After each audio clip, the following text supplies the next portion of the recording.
Everyone, कैसे हैं आप सब। आई होप सभी लोग ठीक होंगे और बहुत ही अच्छे से आपकी तैयारी चल रही होगी। तो उसी क्रम में आज हम सभी लोग इंग्लिश लिटरेचर की क्लास नंबर 22 स्टडी करेंगे और 25 मोस्ट इम्पॉर्टेंट क्वेश्चंस आपको दिए जा रहे हैं जो इंग्लिश लिटरेचर के सभी पॉइंट से रिलेटेड है, जैसे history of English literature, figures of speech और आपका लिटरेरी टर्म्स, ठीक है, और राइटर तथा पोएट से रिलेटेड हर एज को कवर करके ये क्वेश्चंस आपके लिए बनाए गए हैं। तो प्लीज़ आप अंत तक बने रहिए और मेरे साथ क्वेश्चन के आंसर को देने का प्रयास करें। तो चलिएगा अपने पहले प्रश्न की तरफ चलते हैं। अपना पहला क्वेश्चन है, it is a short performance of an farcical usually sandwiched between the acts of long play, it is. बताइएगा ये क्या होता है। फोर वर्ड होता है, या प्रिल्यूड होता है, या इंटरल्यूड होता है, या इंटीरियर मोनोलॉग होता है। तो ज़रूर से ज़रूर आप इन क्वेश्चंस का आंसर नोट डाउन करें और जो भी आपको कन्फ्यूज़न होता है आप उसको ध्यान से देखने का प्रयास करें। तो बताइएगा पहले क्वेश्चन का आंसर क्या है। आप देख पा रहे हैं आपके सामने आंसर ऑप्शन मिला है फोर वर्ड और प्रिल्यूड तथा इंटरल्यूड, और लास्ट ऑप्शन मिल रहा है इंट्रोडक्शन, आई मीन टू से इंटीरियर मोनोलॉग। ठीक है, बताइएगा कि कौन सा ऑप्शन करेक्ट होगा। सैंडविच ये एक वर्ड है जिसको हिंट के रूप में दिया गया है। तो सैंडविच को हिंट में जब दिया गया है तो आपको याद है कि जब ड्रामा की स्टार्टिंग होती है तो पहले मिस्ट्री प्ले था, फिर मिराकल प्ले था, फिर मोरालिटी प्ले आया, फिर इंटरल्यूड भी आया। जो बीच में ब्रेक मिलता था, उस ब्रेक के बीच में जो सैंडविच वगैरह खाया करते थे लोग, उसके लिए होता था। तो यहाँ पर हम सभी इसको क्या करेंगे, करेक्ट। बिल्कुल सही, आप सभी लोग करेक्ट जा रहे हैं। ऑप्शन नंबर सी अपना करेक्ट आंसर है, इंटरल्यूड अपना करेक्ट आंसर होगा। तो यहाँ पर बाकी फोर वर्ड और प्रिल्यूड क्या होता है तो याद रखना होगा। अगर प्रिल्यूड से पूछे तो प्रिल्यूड से टी.एस. इलियट के द्वारा लिखा गया एक जो है एक रचना है, और द प्रिल्यूड कहे तो विलियम वर्ड्सवर्थ के द्वारा लिखा गया है जिसकी 14 बुक्स हैं। ठीक है, और ये spiritual autobiography of William Wordsworth माना जाता है। फॉरवर्ड मतलब प्रस्तावना होता है, और इंटीरियर मोनोलॉग आपका जिस प्रकार से सॉलिलॉकी का संबंध है नाटक से, उसी प्रकार से पोयम में इंटीरियर मोनोलॉग होता है। इसको स्ट्रीम ऑफ कॉन्शियसनेस के नाम से भी जाने जाते हैं, जो कि नावल का एक महत्वपूर्ण हिस्सा होता था। तो पहले क्वेश्चन का आंसर करेक्ट है सी। चलिएंगे क्वेश्चन नंबर सेकेंड पर। The term for a humorous verse form of 5 anapestic lines with a rhyming scheme, AABBA। बहुत ही अच्छा क्वेश्चन है। बताइएगा कह रहा कि ऐसा टर्म जो ह्यूमरस वर्स हो और 5 एनापेस्टिक लाइन्स हो। आपको बताया गया है IT, AD और SP। तो ये आपका IT, AD और SP जो है, IT, AD, SP, आई से जो है आयम्बिक होता था, ट्रॉकी से आपका टी से ट्रॉकी, और ए से एनापेस्टिक, जस्ट अपोजिट डाक्टैलिक, और एस का स्पॉन्डाइक, और पी का पायरिक। तो यहाँ पर आप सभी ध्यान रखिएगा, एनापेस्टिक 5 लाइन का एनापेस्टिक स्टाइल चलेगी तो उसको क्या बोलते हैं। तो याद रखें, अगर लैम्पून हो तो उसको पर्सनल सटायर बोलते हैं। आयरोनी एक प्रकार का व्यंग होता है जो कि है ना, रेस्टोरेशन एज में सटायर के रूप में सामने आया था। और हैक्यू होता है सेवन, जो है सेवन का 5 7 5, इसका 17 सिलेबल होते हैं। SYLLABLES। ठीक है, 17 सिलेबल्स होते हैं और 3 लाइन का पोयम होता है हैक्यू। तो जैपनीज फॉर्म है 5 7 5, यानी 5 7 5, आप इसको लर्न कर लें। और ये आपका हैक्यू जैपनीज फॉर्म है जो 3 लाइन की कविता होती है, और अपने क्वेश्चन में 5 लाइन बोला है। तो इस प्रकार से ऑप्शन नंबर ई करेक्ट है, जो लिमेरिक कहलाता है। 5 anapestic lines with a rhyming scheme, AABBA। Okay, तो लिमेरिक अपना करेक्ट आंसर होगा। ओके, चलिएगा क्वेश्चन नंबर थर्ड पर। थोड़ा सा लंबा इसका है पूरा, लेकिन आपको बने रहना होगा क्योंकि कोई भी क्वेश्चन एग्जाम में इम्पोर्टेंट है। ठीक है, this term is used for a style of fiction that paints a realistic view of the modern world while also adding magical or supernatural elements। ये क्या होता है। It is sometimes called fabulism in reference to the conventions of fables, myths and allegory। बताइएगा कि fables, myths और allegory का जो convention होता था उसको फैब्युलिज्म भी कहा गया। और ये आपको किस में मिल जाएगा, तो पहला ऑप्शन मिल रहा है सुपर नेचुरलिज्म, दूसरा स्योरेलिज्म या सरेलिज्म, तीसरा मैजिक रियलिज्म और चौथा मालाप्रोपिज्म, जिसको हम सभी मालाप्रोपिज्म को दूसरे नाम से जानते हैं और वो होता है सोलेसिज्म। तो बताइएगा इसमें क्या आंसर करेक्ट है। अगर आप फेबल्स की बात करें तो फेबल को हम लोग एपोलॉग भी कहते हैं। टीजीटी 2021 में एक क्वेश्चन आया था, फेबल जो है एनिमल्स के माध्यम से कोई मोरल लेसन बोला जाता है वो फेबल या एपोलॉग होता है। और मिथ्स आप जानते हैं something true, some are invented, और एलिगरी होता है कि जो परफॉर्मेंस होगा वो प्रोस पोएट्री दोनों में हो सकता है तथा उसकी एक सेकेंडरी मीनिंग भी होगी। इसका सबसे बढ़िया उदाहरण आपको मिल सकता है जॉन बनियान का पिलग्रिम प्रोग्रेस, और दांते का जो है हम सभी देखते हैं कि जॉफ्री चौसर का कैंटरबरी भी एलिगरी माना जाता है। फिर हम सभी जॉर्ज ऑरवेल की बात करें तो एनिमल फार्म भी एक एलिगरी है। तो कुल मिला जुला करके आपको ये समझना होगा सुपर नेचुरलिज्म आंसर नहीं है, मैजिक रियलिज्म इसका करेक्ट आंसर है। बिल्कुल आप सभी करेक्ट जा रहे हैं, सी ऑप्शन करेक्ट है, ठीक है। अब मालाप्रोपिज्म क्या होता है, इसका मीन्स होता है कि जो है लिमिटेड, उसी से शब्द से मिलता जुलता शब्द का इस्तेमाल किया जाए, ठीक है, और एक हास्यात्मक प्रस्तुति करने के लिए, दैट इज कॉल्ड मालाप्रोपिज्म और सोलेसिज्म, बोथ आर सेम।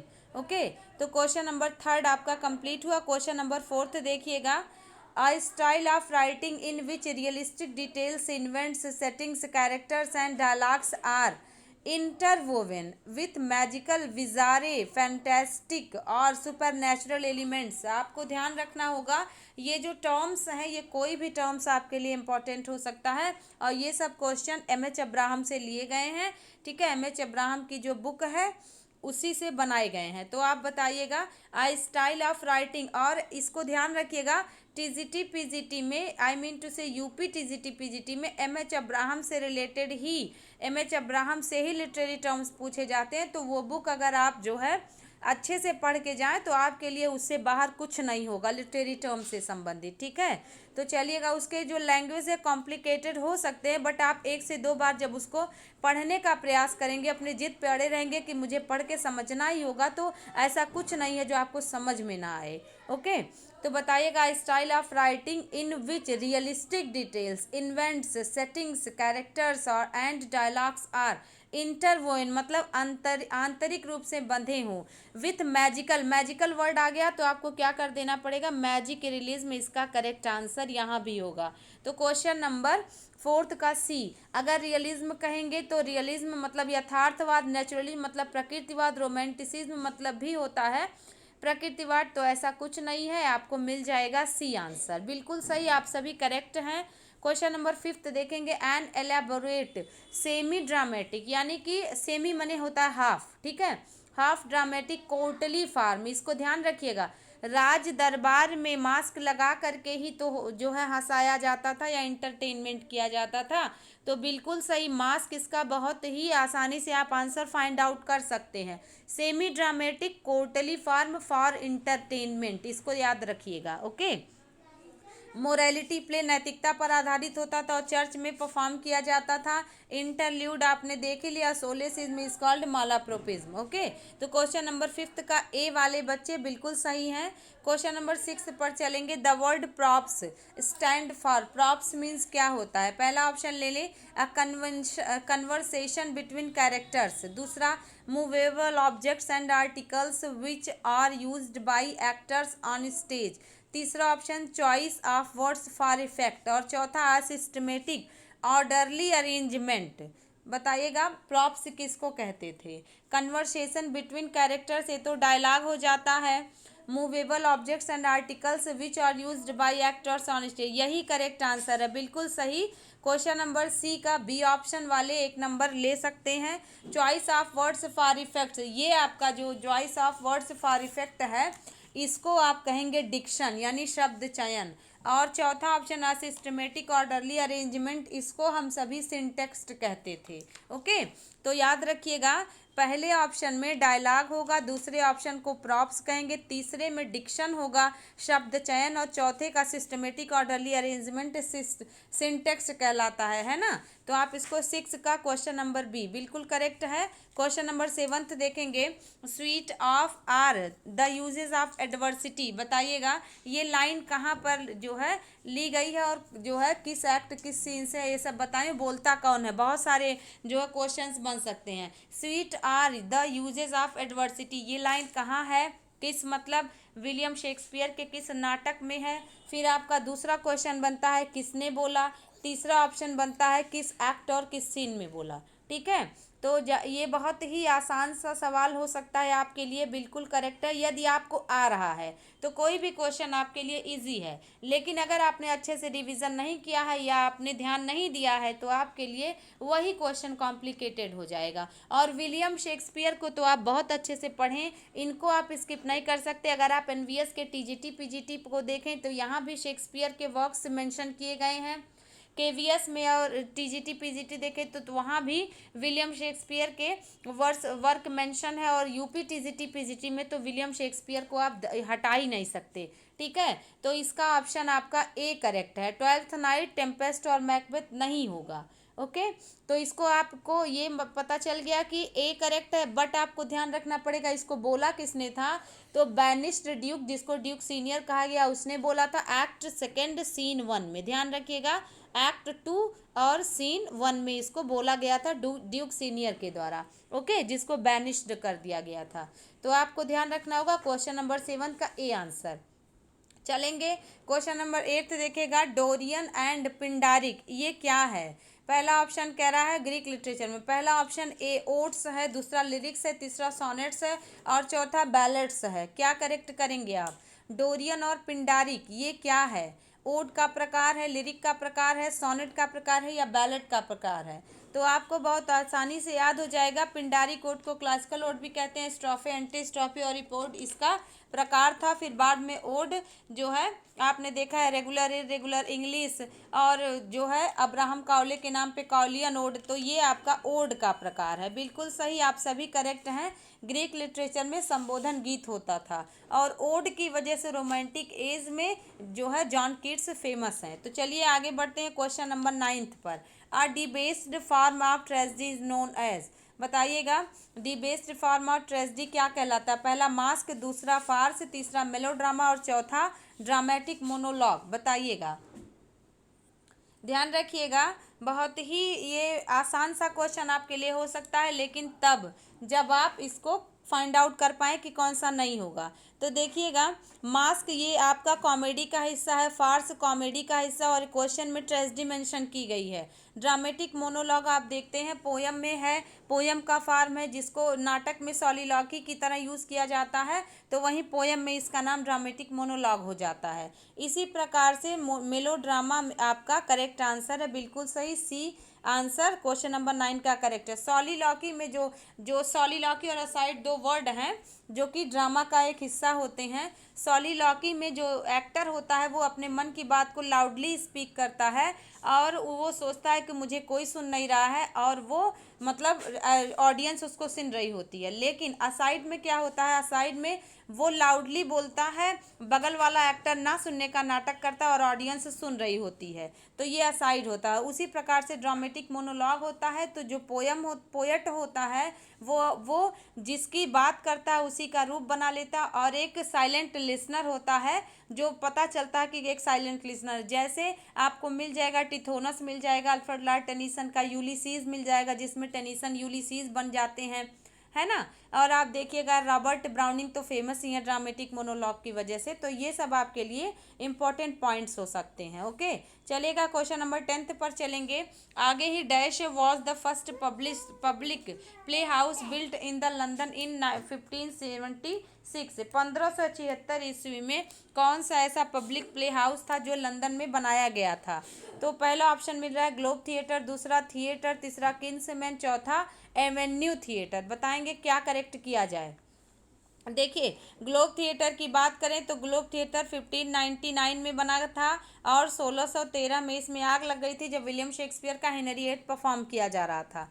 तो ये आंसर तो नहीं हुआ। अब देखिए, द थिएटर, यही बिल्कुल करेक्ट है कि इसको 1575 में स्टार्ट किया गया था लेकिन 76 में कंप्लीट किया गया था। द थिएटर करेक्ट होगा। एवेन्यू थिएटर का अगर हम लोग जिक्र करें तो एवेन्यू थिएटर में हम लोग देखते हैं आर्म्स एंड द मैन से रिलेटेड है। 1894 में arms and the man perform किया गया था। और यहाँ तारीख मेंशन है हम सभी का, ये सन मेंशन है 1576। और किंग्स मेंस जो है, ये किंग्स मेन पहले लॉर्ड चैम्बरलिन्स मेन होता था, लेकिन जब जेम्स फर्स्ट आते हैं 1603 में तो इसका नाम बदल के किंग्स मेन थिएटर रख दिया जाता है। तो मुझे लगता है चारों ऑप्शंस करेक्ट हो गए होंगे, है ना। आपको तनिक भी डाउट नहीं होगा। चलते हैं क्वेश्चन नंबर 11 पर। तो क्वेश्चन नंबर 11 ध्यान से पढ़िएगा। It was Thomas Yacht and Henry Howard who introduced dash to England in the first half of 16th century। बताइएगा, थॉमस याट और हेनरी हावर्ड, इन दोनों ने किस चीज़ को first half of 16th century में इंग्लैंड में इंट्रोड्यूस कराया? एलिजीज कराया कि बैलेट्स कराया या इपिक्स कराया या सोनेट्स कराया? बताइएगा। मुझे लगता है बहुत आसान क्वेश्चन है, बट यदि आप तनिक भी कंफ्यूज होंगे तो आपसे गड़बड़ हो सकती है। एलिजीज, बैलेट्स, इपिक्स और सोनेट्स, ये सारे क्वेश्चंस एग्जाम में पूछे जाते हैं। बिल्कुल सही, आप सभी करेक्ट हैं। थॉमस याट और हेनरी हावर्ड को अर्ल ऑफ सरे कहा जाता है। इन दोनों ने सोनेट का परिचय इंग्लैंड में करवाया था। बाद में सोनेट का, ये लोग इटालियन सोनेट को इंट्रोड्यूस करवाते हैं, बट जब इंग्लिश सोनेट की बात आती है तो विलियम शेक्सपियर ने राइमिंग स्कीम को चेंज कर दिया। 4 क्वार्टेन और एंड अ राइमिंग कपलेट था। ओके, बाद में स्पेंसर आते हैं तो वो भी थोड़ा सा चेंज कर देते हैं राइमिंग स्कीम में। तो आपका डी आंसर करेक्ट है। क्वेश्चन नंबर 11 का डी आंसर करेक्ट है। क्वेश्चन नंबर 12 देखिएगा। Complete the sentence justice shows problem of. यहाँ जस्टिस की बात हो रही है। जस्टिस क्या है तो आप सभी जानते हैं। जस्टिस एक जो है हम सभी का जॉन गॉल्सवर्दी के द्वारा लिखा गया एक जो है वर्क है जो 1910 में लिखा गया था, और ये क्राइम प्ले है, इसको याद रखिएगा। It is a crime play, ठीक है, it is a crime play justice. और यहाँ पर आप देखते हैं कि जस्टिस में जो है ब्रिटिश लीगल सिस्टम की बात की जा रही है। ओके, गरीब के लिए गरीब अलग न्याय और अमीर के लिए अलग न्याय। तो जस्टिस आपका 1910 में आया था, इसको याद रखना पड़ेगा। तो कौन सा ऑप्शन है? पहला मिला ब्रिटिश पार्लियामेंट, गलत। दूसरा अमेरिकन लीगल सिस्टम, तीसरा ब्रिटिश लीगल सिस्टम, ठीक है, कि सजा काटने के बावजूद भी उसको अपराधी समझा जाता था। तो यहाँ पर ब्रिटिश लीगल सिस्टम करेक्ट होगा। जस्टिस जॉन गॉल्सवर्दी के द्वारा लिखा गया एक वर्क है, और आपको पता है कि जॉन गॉल्सवर्दी को क्वेश्चन में आ जाता है कि ये किस विधा को लेके चलते थे, तो प्रॉब्लम प्ले की वजह से जाने जाते हैं, है ना। और आपने फिर क्वेश्चन आपको मिलेगा इनको नोबेल प्राइज़ कब मिला था, तो नोबेल प्राइज़ इनको 1932 में मिला था। ओके, ऑर्डर ऑफ मेरिट भी आपको मिल जाएगा, नाइटहुड भी मिल जाएगा। तो ये सब 1921, 1918 ये सब आपको फैक्ट मिलेगा, तो इसको आप याद से करें। क्वेश्चन नंबर 13 देखेंगे। Which of the following is a poetry form in which a poem is written in 8 lines octaves. ध्यान रखिए, क्वेश्चन में बोल दिया 8 लाइन होगा, ऑक्टेव होगा। ओके, इसके बाद है कंसिस्ट्स ऑफ ईदर 10 और 11 syllables and follows the rhyming scheme. A B A B A B C C. बताइएगा किसकी बात हो रही है? 8 लाइन्स ऑक्टेव बोला ही है, और फिर आपको मिल गया A B A B A B C C. तो कौन सा ऑप्शन करेक्ट होगा? राइम रॉयल आप जानते हैं 7 लाइन का होता है, बिल्कुल सही, सभी लोग करेक्ट हैं, बी आंसर करेक्ट है। ओटवा रीमा ऑक्टेव 8 लाइन का होता है, याद रखना पड़ेगा। और ये 8 एम्बिक लाइन्स, ये इट कंसिस्ट्स 8 एम्बिक लाइन्स। ओके, तो याद रखेंगे। स्पेंसरियन स्टैंजा 9 लाइन का होता है, टर्जा रीमा 3-3 लाइन का होता है। तो ओटवा अपना करेक्ट आंसर है। ओके, आगे बढ़ जाएंगे। Question number 14। The phrase dissociation of sensibility was first used by T S. Eliot in his. बताइएगा, टी.एस. इलियट ने डिसोसिएशन ऑफ सेंसिबिलिटी, फिर आपको एक वर्ड मिल जाएगा यूनिफिकेशन ऑफ सेंसिबिलिटी, है ना, यूनिफिकेशन ऑफ सेंसिबिलिटी।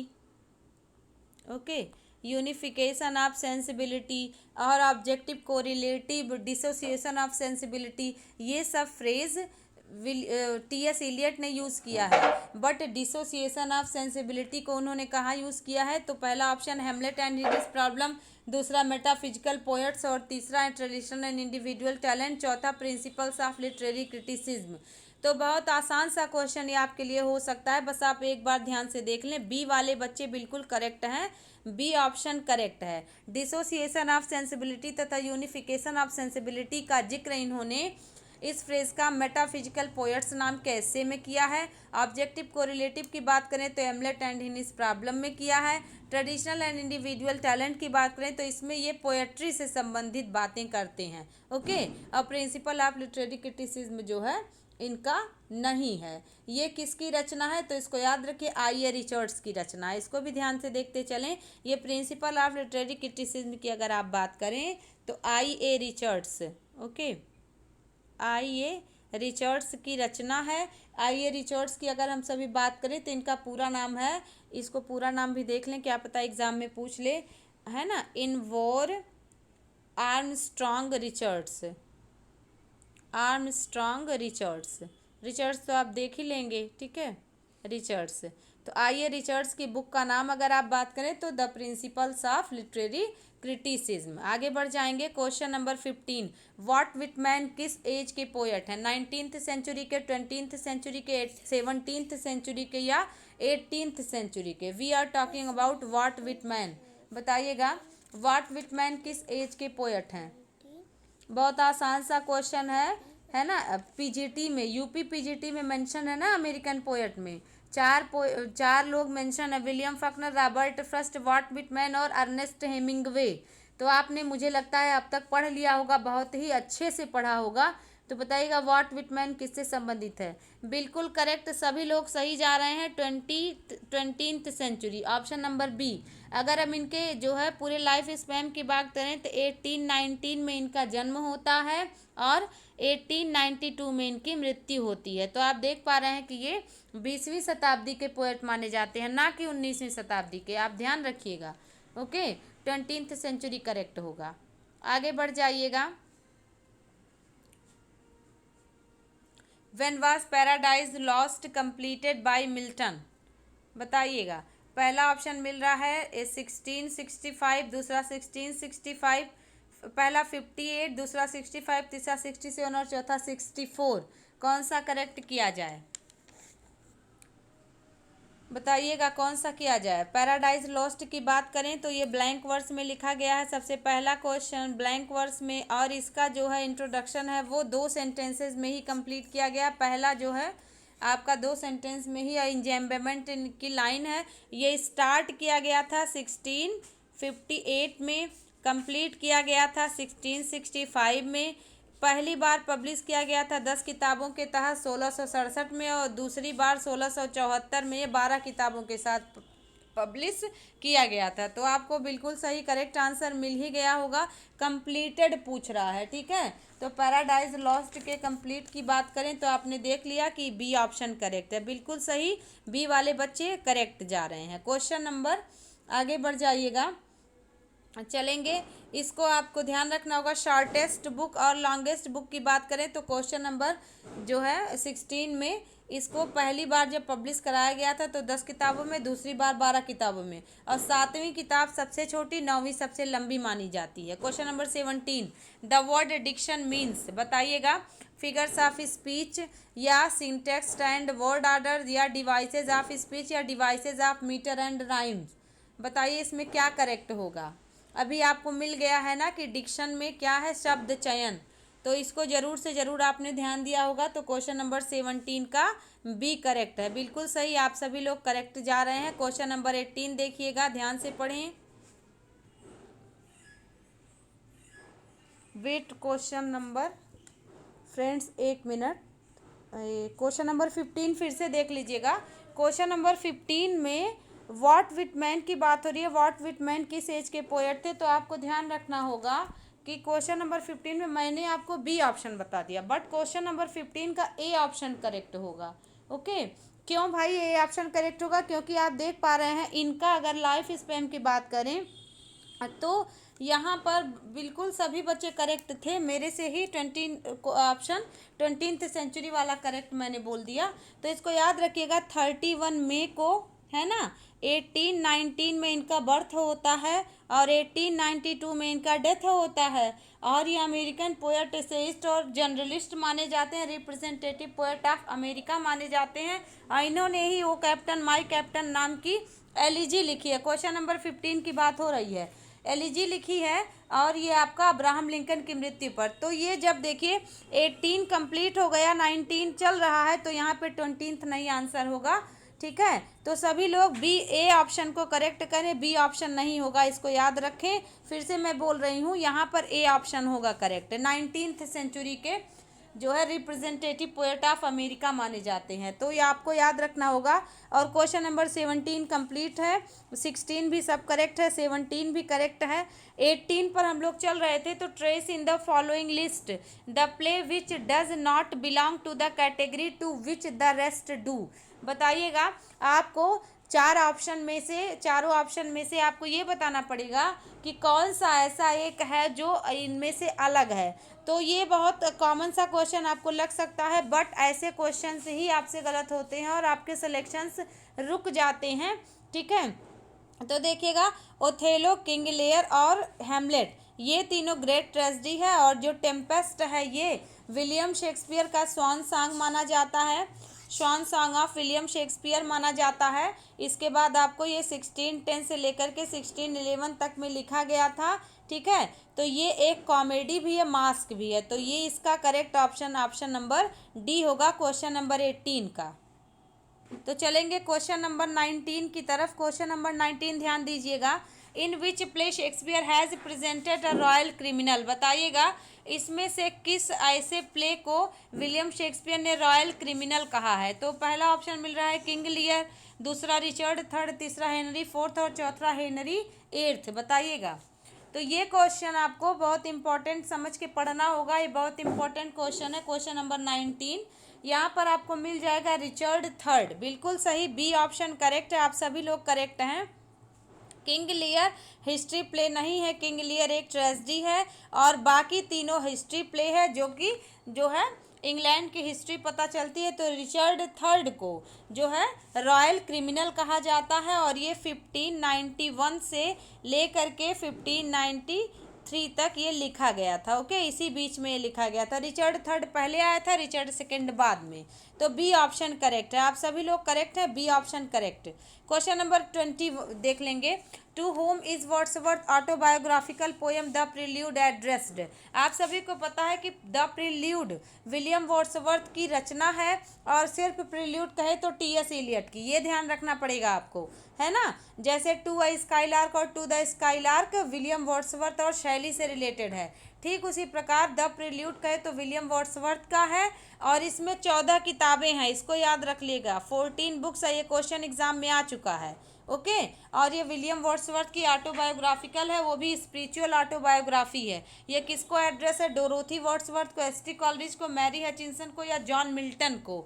चारों का संबंध विलियम वर्ड्सवर्थ से है। बताइएगा, डोरोथी विलियम वर्ड्सवर्थ की सिस्टर मानी जाती हैं। ठीक है, इनको एड्रेस इन्होंने नहीं किया है, ध्यान रखिएगा। एस.टी. कॉलरिज बिल्कुल सही, पोएम टू कॉलरिज करके इन्होंने लिखा था इसको, है ना। और इन्होंने अपने जीते जी कोई टाइटिल नहीं दिया था, इसका जो टाइटिल है ये मैरी हचिंसन जो इनकी वाइफ हैं, उन्होंने इनकी मृत्यु के बाद इसको दिया था। ठीक है, मैरी हचिंसन इनकी वाइफ है, जिनसे इनकी शादी 1802 में हुई थी, और जब जो है इन्होंने टू मिल्टन नाम का सोनेट भी लिखा था। ओके, तो ये आपको ये जानना है कि प्रील्यूड नाम का टाइटिल किसने दिया, तो इनकी वाइफ ने दिया, और ये इनकी मृत्यु के बाद पोस्टमोस्टली पब्लिश हुआ था, और ये ब्लैंक वर्स में लिखा गया है। इस सभी को आपको ध्यान रखना होगा। तो बिल्कुल बी ऑप्शन करेक्ट है, पोएम टू कॉलरिज इन्होंने इसको कहा है। ओके, तो चलिएगा आगे बढ़ जाएंगे। क्वेश्चन नंबर 21, बुकोलिक वर्ड का क्या रिलेशन है या क्या मीनिंग है। The poet who wrote in a praise of freedom, दूसरा the poets who imitated Greek culture, तीसरा poets who wrote pastoral poetry, और चौथा the poets of the romantic age. Bucolic किसको कहते थे, तो इस सभी को आपको ध्यान रखना पड़ेगा। जैसे जो भी मतलब जो पेस्टोरल सेटिंग होती थी उस सेटिंग को इकोलॉग कहते थे, जो भी वर्क होता था, या इसको इडिल नाम भी दिया गया है, इसको भी याद रखना पड़ेगा। लेकिन जो पोएट होते थे, पेस्टोरल पोएट्री लिखते थे, उनको बुकोलिक कहा जाता था, उसको याद रखिएगा। अगर जो है सेटिंग की बात करें, विधा की बात करें, तो इकोलॉग और इडिल करेक्ट है, बट अगर बात करें कि उनको कहा क्या जाता था, तो उनको बुकोलिक नाम से बुलाया जाता था। बिल्कुल 21 का सी। 22 देख लेंगे। He is not the brightest man in the world. बताइएगा, यहाँ आप कह रहे हो कि वो संसार का बुद्धिमान आदमी नहीं है, सबसे बुद्धिमान आदमी, इसका मतलब आप क्या कह रहे हैं? कौन सा फिगर्स ऑफ स्पीच यूज कर रहे हैं? पहला हाइपरबोल, दूसरा लिटोटेस, तीसरा पन और चौथा सार्काज्म। बताइए कौन सा फिगर्स ऑफ स्पीच है, बताएंगे। इसको याद रखना पड़ेगा। हाइपरबोल बढ़ा चढ़ाकर बातें करना, लिटोटिस मतलब नकारात्मक में सकारात्मक। बिल्कुल बी ऑप्शन वाले सभी लोग करेक्ट हैं, ठीक है। इसका मतलब नकारात्मक में सकारात्मक। बुद्धिमान नहीं है तो इसका मतलब सबसे मूर्ख है, ओके। और पन की बात करें तो पन मतलब होता है श्लेष अलंकार, हिंदी में एक शब्द के कई अर्थ। और सार्काज्म तो जो है कहते हैं ना कि जो है तीखा व्यंग मारना, या ऐसी बात कहना कि बेचारा बेइज्जत सा हो जाए, खिसिया जाए, या खाल उधेड़ देना अपनी बातों से, तो ये सार्काज्म कहलाता था। कह सकते हैं बिटर सिटायर। तो क्वेश्चन नंबर 22 का बी करेक्ट है। 23 देखेंगे। I am so hangry I could not a horse. मैं बहुत भूखा हूँ। I could eat a horse. मैं बहुत भूखा हूँ या इतना भूखा हूँ कि मैं एक घोड़े को भी खा पाया या खा सकता हूँ। तो यहाँ क्या करेंगे आप? कौन सा फिगर ऑफ स्पीच है? मेटोनिमी है कि घोड़े के माध्यम से कुछ और कह रहा है, मेटाफर है या आयरोनी है या हाइपरबोल है? बताइए। क्वेश्चन नंबर 23 आपको कंफ्यूज कर सकता है और मुझे उम्मीद है सबका आंसर करेक्ट ही आएगा।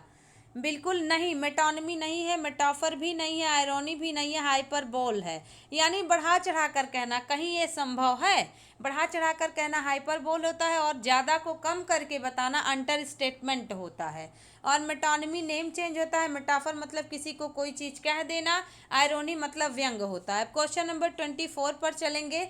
What is the figure of speech used in the following sentence? Friendship is the sheltering tree. ये क्या है? पहला मेटोनमी, दूसरा मेटाफर, तीसरा पर्सोनिफिकेशन और चौथा इमेजरी। बताइएगा।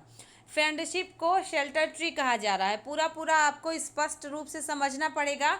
ऐसे क्वेश्चंस फिगर ऑफ स्पीच से बहुत आसानी से आप फाइंड आउट कर सकते हैं और मुझे नहीं लगता फिगर ऑफ स्पीच आपके लिए कठिन होगा। बस आप प्रैक्टिस कंटिन्यूसली मेरे साथ करते रहें। तो यहाँ पर आपका बिल्कुल बी वाले बच्चे करेक्ट जा रहे हैं। इसको मेटाफर, फ्रेंडशिप को शेल्टरिंग ट्री कह दिया है। मेटोनिमी नहीं होगा, पर्सोनिफिकेशन भी नहीं होगा और आपका मेटाफर करेक्ट होगा। बिल्कुल सही। क्वेश्चन नंबर 25 और आज के सेशन का अंतिम क्वेश्चन है। The pen is mightier than the sword. ये कौन सा फिगर ऑफ स्पीच है? कलम को तलवार से ज़्यादा ताकतवर बताया गया है। पैथेटिक फैलेसी है, ट्रांसफर इपिथेट है, मेटोनमी है कि लिटोटेस है? बताइएगा कौन सा करेक्ट करेंगे आप। देखेंगे यहाँ पर पैथेटिक फैलेसी तब होता जब आप किसी जो है अननेचुरल ऑब्जेक्ट कह सकते हैं नेचुरल ऑब्जेक्ट को, यानी कि नॉन लिविंग को लिविंग बना देते। जैसे लास्ट डे या इसके पहले मैंने जो है डांसिंग लीफ दिया था, ठीक है। तो ऐसी चीज़ें पैथेटिक फैलेसी होंगी। तो यहाँ अपना नहीं है। पेन के माध्यम से बुद्धिमानों को कहा जा रहा है और सोर्ड के माध्यम से बलवानों की बात हो रही है। तो यहाँ पर नेम चेंज यानी मेटोनमी करेक्ट होगा। ट्रांसफर इपिथेट मतलब एडजेक्टिव को गलत जगह पर लिख देना। लिटोटीज आपने देख ही लिया क्या होगा।